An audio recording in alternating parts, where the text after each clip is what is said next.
Hi friends, welcome to my channel. இன்னைக்கான video என்னன்னு பார்த்தீங்கன்னா நம்ம மைசூர் பாக்கு தான் செய்ய போகிறோம். அதுக்கான இன்க்ரீடியன்ட்ஸ்லாம் பார்க்கலாம் வாங்க. 150 கிராம் கடலை மாவு, 150 கிராம் எண்ணெய், 150 கிராம் சர்க்கரை. வாங்க எப்படி செய்யறதுன்னு பார்க்கலாம். இதில் பாதி எண்ணெயை சேர்த்து இப்போ மிக்ஸ் பண்ணிக்கலாம் ஃப்ரெண்ட்ஸ். நீங்கள் ஊற்றும் போது லைட்டாக மிக்ஸ் பண்ணிகிட்டே இருக்கணும்.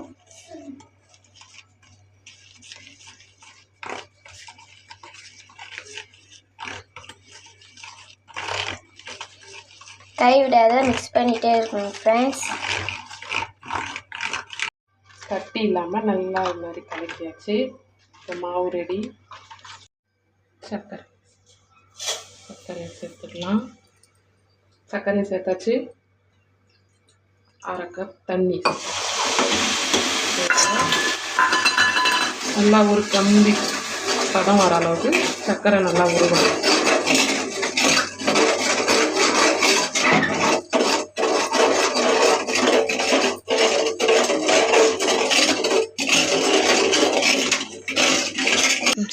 ஃப்ரெண்ட்ஸ், பாகுபதம் கரெக்டாக வந்துடுச்சு, ஒரு கம்பி அளவு. இப்போ இதில் நம்ம கலக்கி வச்சுக்கிற மாவை சேர்த்துக்கலாம்.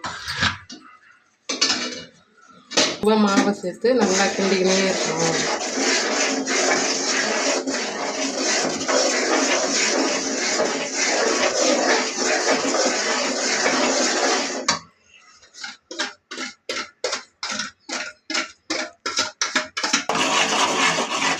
நல்லா மாவை கலக்கிக்கிட்டே இருக்கணும், கை விடாமல்.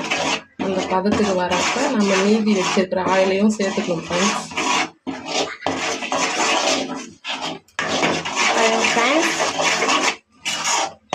இந்த மாதிரி நீங்கள் கை விடாத கிண்டிகிட்டே இருக்கணும்.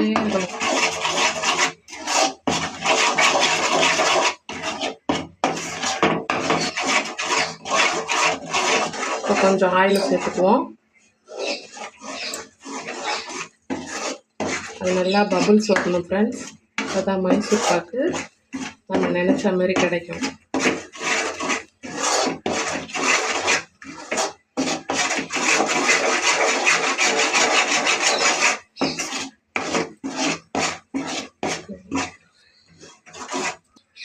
இன்னும் கொஞ்சம் ஆயில் சேர்த்துக்கலாம் ஃப்ரெண்ட்ஸ்.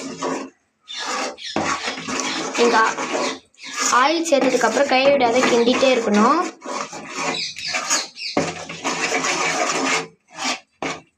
இருக்கிற மீதி ஆயிலையும் சேர்த்துக்கலாம் ஃப்ரெண்ட்ஸ்.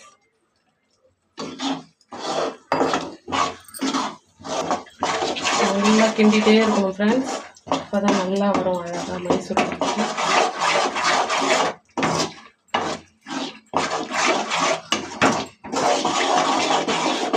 பாருங்க, இந்த மாதிரி திரண்டு வரணும்.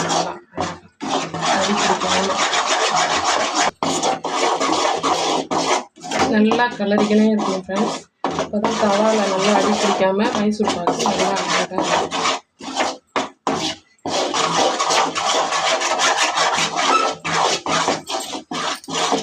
ஃப்ரெண்ட்ஸ், இப்போ பிளேட்டுக்கு ட்ரான்ஸ்ஃபர் பண்ணிக்கலாம் வாங்க. இப்போ பாருங்கள் ஃப்ரெண்ட்ஸ், இப்போ பிளேட்டுக்கு ட்ரான்ஸ்ஃபர் பண்ணிகிட்ருக்கோம். இனிமேல் பிளேட்டில் அதை ட்ரான்ஸ்ஃபர் பண்ணிவிட்டு நல்லா நீங்கள் கரண்டி வச்சு அது மேலே அப்ளை பண்ணிகிட்டே இருக்கணும் ஃப்ரெண்ட்ஸ். மைசூர் பாக்கு சூப்பராக ரெடி ஆயிடுச்சு. உங்களுக்கு இந்த வீடியோ பிடிச்சிருந்தா லைக் அண்ட் ஷேர் பண்ணுங்கள், மறக்காமல் சப்ஸ்கிரைப் பண்ணுறேங்க. பாய்.